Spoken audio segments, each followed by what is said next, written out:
Nos detenemos en la macro de la jornada. Vamos a seguir con el análisis en Mercado Abierto en Capital Radio, ahora de la mano de Diego Puertas, analista de Serenity Markets. Hola Diego, ¿qué tal? Muy buenas tardes. Muy buenas, ¿qué tal? Encantado de pasarme por aquí. Bueno, vamos a comenzar en Estados Unidos. Después de esa decisión de la Fed de la última jornada de mantener tipos y después de esa advertencia del presidente de Jerome Powell señalando que ha aumentado el riesgo de esta inflación en el país, es decir, de estancamiento económico, pero con aumento del desempleo y con aumento de la inflación. Hoy tenemos, por ejemplo, algunas referencias como es el dato de paro semanal. ¿Qué le ha parecido? Bueno, pues el dato de paro semanal, la verdad que ha sido inferior a lo esperado. Ya veníamos durante 3 semanas consecutivas que el dato se venía acelerando, especialmente la última semana. La última semana el dato de peticiones semanales continuas marcó un nuevo máximo desde hace más de 3 años, desde noviembre de 2021, para ser exactos. Los datos de hoy, que han sido inferiores a lo esperado, han proporcionado cierto alivio. Veníamos observando sobre todo un gran alza en las últimas semanas por el lado de Nueva York. Hoy ha habido caída por Nueva York, lo cual nos muestra un poco que era ahí donde estaba el foco y que no era un alza generalizado. Se puede deber especialmente a temas Semana Santa y temas sobre todo por el lado de los docentes.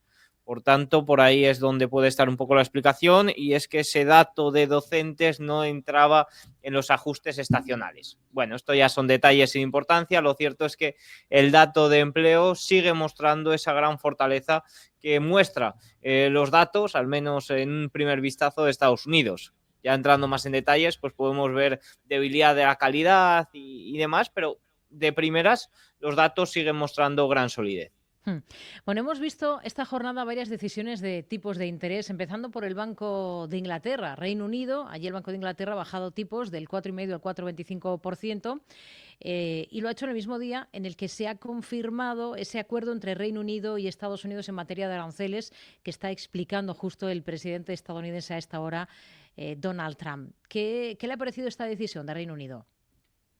Correcto, al final creo que está muy ligado la decisión de bajar tipos con que ya estaba firmado este acuerdo, que además ahora mismo está explicando Trump. Ha dicho que se ofrecerán más detalles durante las próximas semanas, pero bueno, básicamente el acuerdo, tanto este como todos, creo que el objetivo de Estados Unidos será dejarlo en torno al 10%, con todos los países con los que se llegue a un acuerdo base, que sean principales socios comerciales como Reino Unido, pues alguna exención por otro lado, pero sí que es cierto que situarlo en esa tasa base arancelaria del 10%. Al final, el Banco de Inglaterra ha decidido bajar los tipos de interés. Sí que es cierto que la situación en Reino Unido no está ni mucho menos equilibrada. Estamos observando que los últimos datos de crecimiento económico son negativos, que la inflación se mantiene por encima de los objetivos, pero bueno, el llegar a un primer acuerdo y ya por lo menos trabajar a partir de ahora con un arancel fijo, es decir, con ya sabiendo lo que te van a costar este arancel, pues sin duda proporciona cierto alivio. Hmm. Evidentemente es una situación muy distinta a la que teníamos hace unos meses, ¿no? Es una subida de aranceles, pero bueno, ya se trabaja sabiendo un poco con qué vamos a actuar, porque principalmente el gran problema que estamos observando por parte de los bancos centrales, tanto en estas reuniones como en las anteriores, es no saber qué va a pasar.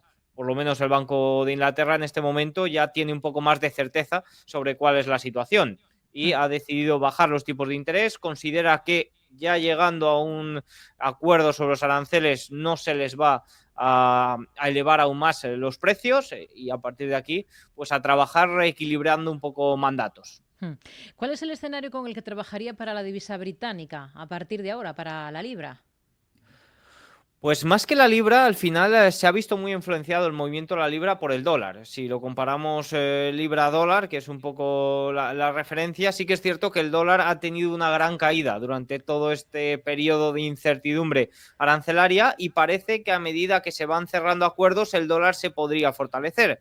Por tanto, ahí frente a la libra sí que es cierto que la libra podría tener ciertas correcciones, también teniendo en cuenta que el Banco de Inglaterra va a seguir llevando, o el objetivo es seguir bajando los tipos de interés y que la inflación no se dispare, teniendo en cuenta también que el crecimiento económico es un poquito más débil, pues oye, sí que es cierto que ahí frente al dólar podríamos esperar que el dólar recupere parte de la fortaleza perdida estas últimas semanas.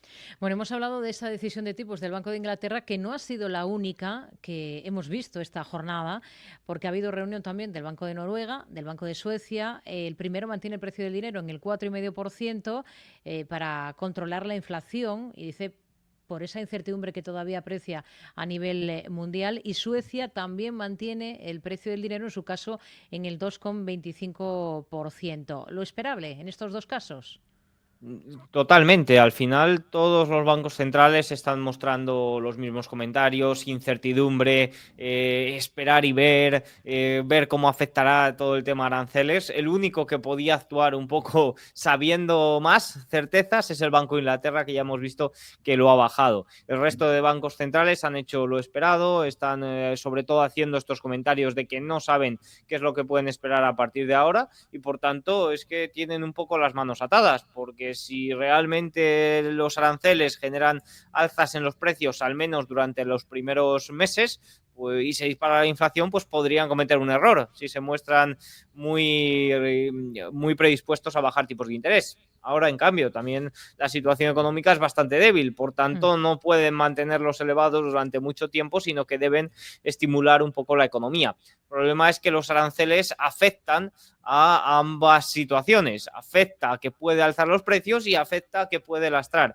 a nivel económico, y los bancos centrales están un poco atados, como ya nos mostró claramente la Reserva Federal ayer. Bueno, hablábamos al principio de esa macro de Estados Unidos, de los datos de esta jornada. También ha habido aquí en Europa y en particular en Alemania. Dato de exportaciones del mes de marzo se incrementan un 2,3% con respecto a lo que veíamos en el mismo mes del año anterior. Y dato de producción industrial aumenta un 3% en marzo con respecto al mes anterior. ¿Qué destacaría de estos datos germanos? Sobre todo se ha observado por el lado de balanza comercial un aumento de exportaciones. Alemania tiene superávit comercial, un aumento de exportaciones a Estados Unidos, un poco por preparación por todo el tema aranceles. Recuerden que los aranceles entraron en vigor en el mes de abril, por tanto el mes de marzo es cuando se ha visto cómo las exportaciones de los países hacia Estados Unidos, las importaciones de Estados Unidos han aumentado mucho porque las empresas se estaban aprovisionando por este tema de los aranceles. De hecho, han llevado a cabo una provisión bastante grande, por tanto no me extrañaría ver, en este caso haciendo referencia a Estados Unidos, pero de forma contraria en los países exportadores de Estados Unidos, que en el segundo trimestre se revierte un poco. En Estados Unidos ese aumento de importaciones ha afectado a la baja, en el resto de países ese aumento de exportaciones ha afectado ligeramente al alza. Puede que el segundo trimestre sea al contrario porque ya muchas compañías se han aprovisionado. Si disgregamos un poco, segmentamos los datos por países, pues vemos que Estados Unidos, las exportaciones de Alemania crecieron 2,4% por esto, y también se ha observado que han crecido un 10,2% interanual hacia China. Tanto parece que la parte china también puede ganar mucho peso con la Unión Europea. Muchas de estas últimas semanas se rumoreaba con posible acercamiento entre la Unión Europea y China. Por tanto, por ahí también un punto a tener en cuenta y a vigilar para las próximas semanas. Por otro lado, con respecto a la producción industrial, al final ese acuerdo de mayor estímulo fiscal por el lado de Alemania parece que está fortaleciendo a la economía y especialmente a la manufactura y a la industria. El último dato de PMI manufacturero de Alemania, si bien todavía está en terreno de contracción, sí que es cierto que muestra una muy buena recuperación. También hemos visto hoy un dato de producción industrial bastante fuerte, ha sido el segundo aumento del año y ha sido el mayor aumento mensual desde octubre de 2021. Por tanto, ese plan de estímulo fiscal parece que ya está surgiendo efecto por el lado manufacturero e industrial germano. Y el dato español de producción industrial, este mismo dato, ¿qué le sugiere? Porque se ha disparado un 8,5% en marzo con respecto al mismo mes del año pasado. Sí, se ha disparado un 8 y pico por ciento. El dato no ajustado estacionalmente, el dato ajustado por estacionalidad sí que ha sido del 1%, aún así ha sido un repunte considerable, 2,9 puntos por encima del dato de febrero. Y oye, pues muestra claras señales de recuperación, sobre todo después de 2 meses consecutivos un poquito más débiles, con la energía sobre todo como el punto fuerte del dato ajustado estacionalmente. Al final final sí que es cierto que todos los meses de abril en el dato no ajustado se ve un repunte muy considerable, incluso el mes de abril de 2024 fue incluso superior. También como punto clave un poco del dato de producción industrial español, el viernes de consumo, que sí que es cierto que se mantiene todavía un poco débil, sobre todo la parte de bienes no duraderos, que nos sugiere que la demanda interna sigue un poco debilitada. Eso es un poquito la lectura que podemos sacar de la industria española en el mes de marzo. Diego Portas, analista de Serenity Market. Es un placer como siempre. Gracias. Buenas tardes. Adiós.